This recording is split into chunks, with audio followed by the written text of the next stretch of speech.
عندما يكتشف شخصا ما خيانة زوجته، كيف سيتصرف؟ وماذا سيفعل؟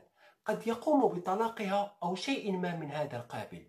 هذا إن كان متماسكا بأعصابه في تلك اللحظة. ولكن مع ميخائيل بوبكوف السفاح الروسي الشهير كان العكس تماما. انتظروا، أريد أن أشكر كل من ساهم في تحفيز وتطوير المحتوى بتعليقكم واشتراككم في القناة، ولكن لا تنسوا مشاركة هذا الفيديو مع أصدقائكم لكي تأتيني موجة كبيرة من التحفيز. أحبكم في الله. ولد بوبكوف في أنغارسك الروسية في 7 مارس 1964، ولا يعرف عن تربيته أو حياته الشخصية إلا كونه متزوجا من إلينا، وهي السبب الرئيسي لجرائمه جعلته على قمة أشهر سفاح العالم والأكثر دموية في تاريخ روسيا، بعد اكتشافه أنها تخونه دون علمها بذلك حتى إلى يوم اعتقاله. ولكي ينتقم منها قام بقتل 82 امرأة، وقد نفذ جرائمه على مدار عقدين من الزمن في سلسلة من الاغتيالات هي الأسوأ في تاريخ روسيا، جعلته على قمة أشهر سفاح العالم. وقد تم اتهام بوبكوف وفي عمره 53 سنة بارتكابه ل 62 جريمة من المجموع الكلي، بعد أن كان قد دين فعلا ب 22 من الجرائم ويقضي حاليا حكمه في السجن. بوبكوف كان سابقا شرطيا، وقد اعترف أن دافعه لهذه الجرائم هو لتنظيف مدينته في سيبيريا من البغايا والنساء الغير أخلاقيات حسب تعبيره. والادعاء العام الروسي يعتقد أن السفاح قتل 82 امرأة في المجمل، كما أنه اغتصب أغلبهن قبل تقطيعهن بالسكاكين أو الفؤوس.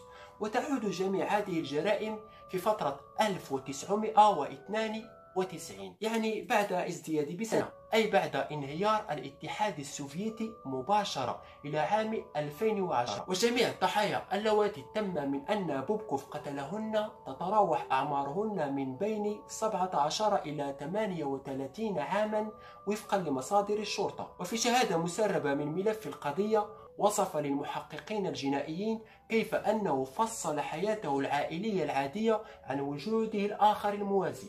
كقاتل متعطش للدماء يستخدم كافة الأدوات والسكاكين أو الفؤوس لقتل ضحاياه. وقال للناظرين في قضيته بوضوح أن كانت له حياة مزدوجة، وفي الحياة الأولى كان شخصا عاديا يعمل في الشرطة، حيث يؤدي عمله بأفضل وجه وبردود فعل إيجابية على ما كان يقوم به.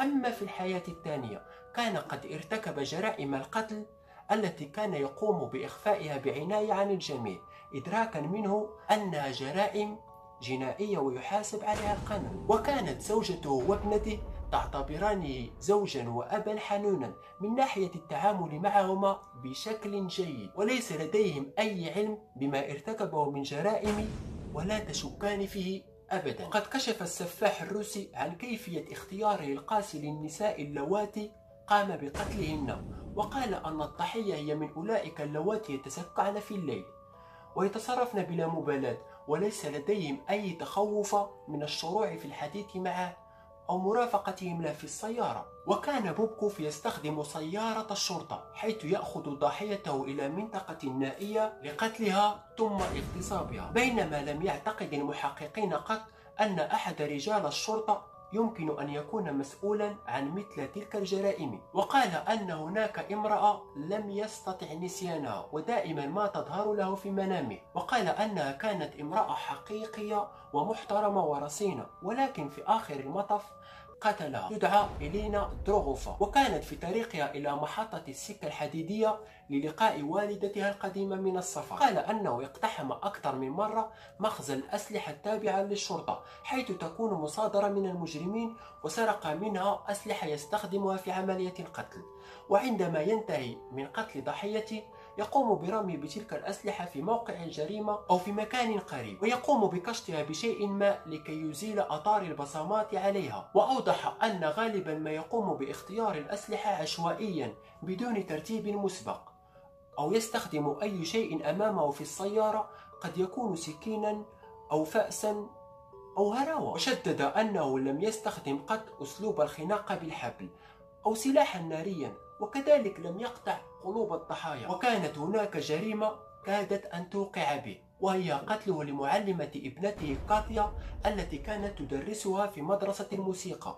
وقد تم العثور على جثتها في الغابة مع جثة امرأة أخرى جنبا على جنب. وبمجرد مغادرة مسرح الجريمة أدرك بوبكوف أنه قد فقد شارة أو دباجة الشرطة التي توضح طبيعة عمله والتي كانت من شأنها أن تكشف أمره. ومن ثم عاد بسرعة لأخذ الشارة التي بها رقمه المتسلسل. عندئذ ينصدم بواحدة من الاثنتين لا تزال حية، وهذا كان خاطرا بالنسبة له، فقام بقضاء عليها بالمجرفة. وكانت هاتان الضحيتان في عام 2000 وهما ماريا ليزينا وليبيليا باشكوفسكايا. أما من ناحية الأم والابنة غير مقتنعتين رغم اعترافه، وحتى في الوقت الذي قالت فيه المحكمة أن الرجل سليم عقليا رغم كل ما ارتكبه من جرائم لا تسمح. وفي الأخير قررت زوجته إلينا وابنته بدء حياة جديدة في مدينة مختلفة بعد أن رفضت في البداية الاعتقاد بأنه مذنب وفقا لما ذكرته صحيفة سيبيريان تايمز. وأقرت ابنته كاتيا وهي معلمة تبلغ من العمر 30 عاما كيف أنها وجدت أنه من المستحيل الاعتقاد بأن والدها الحنون والمحترم والمحب يمكن أن يكون الرجل الذي اغتصب ضحاياه قبل إعدامهن، وهي لم تره منذ إدانته ب 22 جريمة قتل في عام 2015. وقد قالت أنها تريد بعد هذه الفترة التي مرت أن تقابله لتنظر في عينيه وتفهم ما إذا كان حقا يمكن أن يكون قد ارتكب تلك الجرائم. ولكن الرجل قال أمام المحكمة أنه يعترف بالذنب الكامل، موضحا لقد ارتكبت كل هذه الجرائم، مسترشدا بقناعة الداخلية تماما.